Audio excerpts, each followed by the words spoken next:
Was a cold Thursday morning in the middle of November, and the kind of mist hung in the air that soaked through your jacket and into your bones.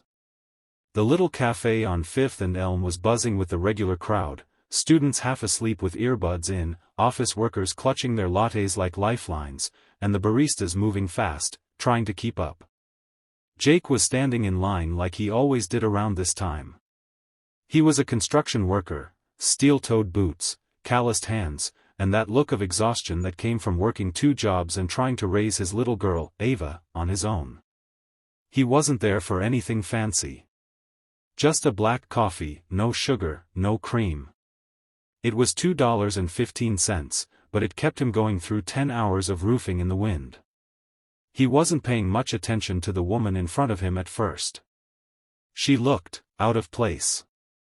Designer coat, hair in a perfect bun, but something about her eyes, they were swollen like she hadn't slept, and she kept nervously checking her phone. She looked like someone who belonged in a high-rise boardroom, not in a crowded local coffee shop at 7 a.m. When she stepped up to pay, the barista swiped her card, once, twice, and shook her head. "Sorry, ma'am. It's not going through." The woman's cheeks flushed crimson.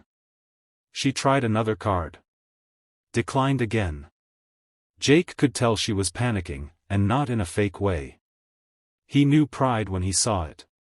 She wasn't used to asking for help, and she clearly didn't want to cause a scene. "I'll cover it," Jake said quietly, stepping up beside her. She turned, startled. "Oh, I can't. It's just coffee," he said, shrugging. "I've been there." She hesitated. Then she nodded, a tiny bit too fast. "Thank you," she whispered. I'll pay you back." Jake smiled. "Don't worry about it. Hope your day gets better." He walked away with his coffee, thinking that was the end of it. But it wasn't. 2 days earlier. Her name was Elena Hart. And yes, she was a CEO. Not just of any company.